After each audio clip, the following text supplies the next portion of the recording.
Welcome to the deep dive. Today we are looking at a bit of a firestorm, really. It's a huge, very emotional discussion from a Reddit community, Indians in Ireland. Yeah. And we're going to try and turn it into knowledge you can use. Our mission today is to unpack this whole story of ambition, debt, and what looks like institutional desperation around international student recruitment in Irish universities. The sources are pretty clear. They reveal a really disturbing situation. We're looking at what one commentator called an alleged scam, where prospective students, mostly from India, are taking out these huge loans for master's degrees. Right, and they're doing it based on promises of, immediate fortune and wealth and a clear path to staying in the country long term. Exactly. But the reality is just a total crash landing. The sources detail students arriving in, say, Dublin or Cork, and they face this brutal housing crisis, an unwelcoming job market, and in some really heartbreaking cases, they end up homeless. Or having to rely on a soup kitchen or homeless services just to eat. It's a fundamental conflict, isn't it? You have a university system that's just desperate for cash on one side, and on the other, individuals whose entire life savings are on the line. Exactly. So our analysis, it really has to look at this through two lenses at the same time. On one side, you've got the systemic piece, the financial desperation of the universities. Okay. But then on the other side, we have to examine this difficult question of personal due diligence and maybe naivety among the students themselves.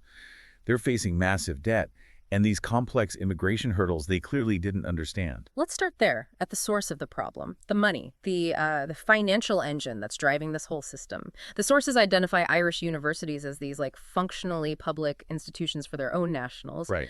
but they act like private for-profit businesses when they look at the global market. And that financial distinction is absolutely crucial. For an Irish or an EU national, third-level education is heavily subsidized by the state. But for an international student, The fees just skyrocket. I mean, we are seeing students paying anywhere from, say, 23,000 euros for a standard master's course all the way up to 34,000 for programs like finance at the big universities. and tech courses are even higher, I'd imagine. Often much higher, yeah. That is a staggering amount of money, especially when you think about the cost of living on top of that. So why? Why has the system become so reliant on these fees? It boils down to one phrase from the sources: chronic underfunding by the state. Universities are nonprofit by charter, but they're still expected to manage rising costs. Yeah. Modernizing facilities, paying competitive salaries with just not enough government support. And one source explicitly said this international student fee revenue is used for cross-subsidization. Yes. Let's unpack that term for you, cross-subsidization, because that seems to be the core mechanism here. It is. It just means the fees paid by international students are effectively subsidizing the education and the running costs for the Irish and EU students. It's a financial necessity that keeps these places afloat, really. So they're kind of financially addicted. That's a good way to put it, yeah. Yeah. If they lose that international revenue stream, many sources suggest that, certain universities could face bankruptcy or, at the very least, severe service cuts. And to feed that addiction, they've built this very aggressive, very specific recruitment pipeline. The thread highlights that Irish universities visit India every single year. They organize these elaborate road shows and study abroad fairs. Oh, it's a full-scale marketing operation. One commenter described the specific imagery they use. We're talking about huge pictures of sheep and green fields and a rainbow. Wow. That's all designed to paint a dream, right? The freedom to Indians living in polluted city life. They're selling an emotional journey, this idealized lifestyle, not just a diploma. And the sources also point a very clear finger at the intermediaries in all this. The educational consultants or brokers, they're basically the sales force. And a serious source of misinformation, according to the source material. These consultants, they often get a commission, especially from private colleges. So they're painting this very rosy picture of instant high-paying jobs and an easy path to residency. A picture that just doesn't line up with reality. Not at all. They facilitate the student's entry, sure, but not their success. Okay, given the scale of the money involved, the debt these students are taking on, the promises must be huge. This brings us to the actual bait. So, segment 2, the false promises and the harsh reality. What are the specific claims being disputed? The two biggest areas of alleged deception are employment and migration. Recruiters are confidently promising over 90% employment after graduation 90%. and very, very high expected earnings. The catch, of course, is that they just gloss over the tax rates and, crucially, the legal realities of the Irish job market. And the sources clarify that, okay, 90% employment might be technically true, but it's meaningless for a student who's 30,000 euros in debt. They point out this statistic includes jobs like stacking shelves in Tesco. Exactly. Minimum wage service jobs, completely unrelated to their master's degree. That kind of job does nothing to service a six-figure debt back home. What makes that promise so misleading, though, is the legal barrier, Okay, right? that's the fundamental piece. Companies in Ireland are legally compelled in most circumstances to prioritize hiring EU or EEA workers before they can sponsor a non-EEA candidate. So an international student, even one who's better qualified, faces a massive systemic hurdle. A huge one. The employer literally has to prove to the government that no one in all 27 EU nations can do that job. It's a significant administrative burden, and it's one that very few companies want to take on for an entry-level position. That is such a key explanation. It means the job market isn't just competitive, it's legally structured against them from the start. What about the migration dream? You know, the study here is a gateway to migration, the 2-year post-grad visa. So the 2-year post-graduation visa, the Stamp 1G, that does exist. It lets them stay and look for a job. But the claim that it's a gateway to citizenship is strongly, strongly disputed in the thread.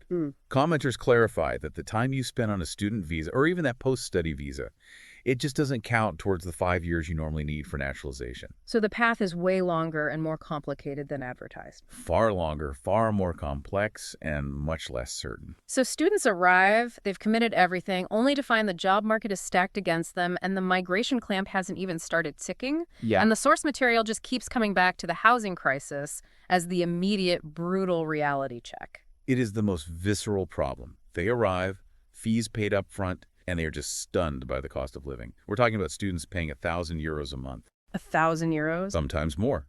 Just for a single bed, often in a seriously overcrowded rundown house. Yeah. When you've taken out a massive loan expecting a tech salary in weeks, and instead you're paying half your debt just to sleep in a shared room, the whole financial timeline just collapses. And that collapse leads to these really dire stories. Sources talk about students who are unemployed, forced into cleaning jobs, fast food, and some who are literally homeless. Sleeping on floors, using homeless services for food.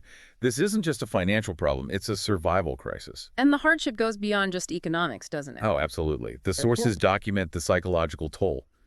Loneliness, racism, physical attacks in cities, and this crushing stress of having to maintain a completely false image of success for family back home. Right, the painful irony of telling your family life is perfect and show 5-star life on Instagram while you're using community services for a meal. This massive influx of students, some of whom sources claim could barely speak English, which suggests maybe lowered admission standards, it's creating what many call a degree mill effect. It is. And it's undermining the credibility of Irish master's courses, particularly in business. It's a systemic reputational threat. It devalues the currency of the degree for everyone, Including those who came before. especially them. The sources point out this is hurting the reputation of earlier, harder-working Indian graduates, some of whom work in high-level positions at the FAANG companies, Meta, Amazon, Apple, Netflix, Google. So those established, successful immigrants are now facing a kind of backlash. Precisely. Hiring managers are becoming more and more wary of Irish postgrad qualifications if the undergraduate degree wasn't from the EU. There are even suggestions in the thread that some big multinationals are telling HR to stop sending them CVs from this specific profile of graduate. Wow. Okay, let's unpack this core conflict. Institutions need money, students need opportunity, but the meeting point is exploitation. This brings us to the question of who's to blame. The sources have two clear, dueling viewpoints. Let's cover the argument that puts the responsibility on the students first. The argument for personal responsibility is incredibly forceful in the thread. Many commenters stress that, these are adults. They have to exercise critical thinking and due diligence. They're saying it's sheer stupidity to move across the world without researching the diabolical housing situation or the job market. Right. And that information, they stress, is readily available online. It's not hidden. I see the point, but isn't some level of hope or even naivety expected when you're being targeted by this kind of aggressive cross-continental marketing? Perhaps, but the commenters who actually live there say the warnings are loud and clear. Those established residents who are providing these real warnings, they're often accused of gatekeeping Bye. by the prospective students who prefer to remain, as one person put it, willful ignorant or too naive. They choose to trust the glossy university ads and the consultants instead. One really powerful critique was that students are taking out €20,000 loans, but they research a new smartphone more thoroughly than their move abroad. That's a painful contradiction, risking your entire family's wealth while ignoring obvious dangers. Now, let's pivot to the counterargument, that the blame rests firmly on the system and the institutions. This side argues that the government is taking advantage of foreign nationals because it has incentivized the universities to treat students as cash cows. The advertising isn't just passively inaccurate, it's aggressively misleading. Creating a false sense of certainty about jobs and visas. Yes. And we have to highlight the emotional trap here. When you've spent your family's entire life savings, you physically can't afford the flight home if the dream fails. You're forced to stay and struggle no matter how bad it gets. And if we look at the broader economic picture, the sources suggest this is a cycle that benefits multinational corporations most of all. It does. The constant influx of young, temporary workers who are desperate and willing to accept lower wages effectively suppresses wage growth across the service and even the tech sectors.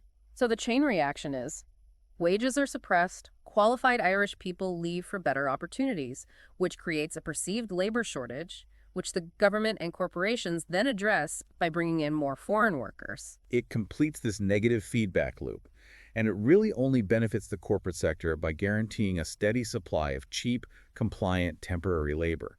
It's a profound systemic issue being disguised as an education opportunity. That economic analysis makes the situation much clearer. But as we've seen, this problem isn't unique to Ireland. And this is where it gets really interesting. The sources repeatedly draw parallels to other English-speaking countries. The most immediate parallel is Canada. For years, Canada was the absolute preferred option for many international students. The lure was explicit. Study here and it leads to permanent residency or PR. But the Canadian government recently pulled the rug out from under that setup. They did. They significantly tightened visa rules and caps after the promises of PR just failed to materialize for thousands of students. And what was the fallout from that? It was severe. It left many students holding massive debts, sometimes hundreds of thousands of dollars, without the pathway to citizenship they needed to pay those loans back. Sources specifically mention hunger strikes among some of those left stranded. Oh. The Canadian model really exposed the profound vulnerability of students who relied on migration as the sole return on their educational investment. That's a stark warning. So what does this cautionary tale mean for Ireland? Sources predict Ireland will inevitably see a similar tightening of regulations in, maybe 2 or 3 years, largely due to the massive strain on housing and infrastructure this influx has caused. And there are active discussions in the source material about this. Oh, yeah. Suggestions that citizens should campaign the government to limit the number of non-EU students, maybe cap them at no more than 10% of a course, to restore some credibility and ease the strain on resources. And we're already seeing some regulatory movement, aren't we? Even before a big policy shift. We are. Sources note the Department of Justice is reportedly already reducing visa approvals for applicants from India and China. However, limiting numbers might be harder for non-visa required countries like Brazil, which is currently #1 for Stamp 2 visas. That's the specific visa for non-AEA students to enter and work part-time. That's the one. So the issue is politically very complex. Okay, to quickly summarize the key takeaways for you. The immense financial pressures on Irish universities have turned international students into this crucial and often exploited revenue source. It's propping up the whole public education system. And this system is working at the direct expense of the students' financial security and their long-term goals. And we've seen powerful arguments assigning blame to both the institutions for their predatory marketing and, to the students for their lack of due diligence. The final dilemma here, which a lot of experienced immigrants highlight, is whether the debt is even worth the risk. Students are getting the degree, what one source called the ticket to fight, but their ability to stay and use that degree is so hampered by the legal requirement for companies to prioritize EU workers. So the degree guarantees you the opportunity to apply, not the ability to win. Exactly. Not when you're facing those systemic hurdles. And that leads us to a difficult but necessary final thought for you to consider. Given the claims that these students are telling their families life is perfect and show five-star life on Instagram, while they're simultaneously using homeless services in Ireland, what long-term cultural and societal fallout might occur, both in Ireland and in their home communities, when these vast internet-driven expectations inevitably crash into the harsh physical reality? That manufactured deception might just be the most lasting and hidden cost of this entire system.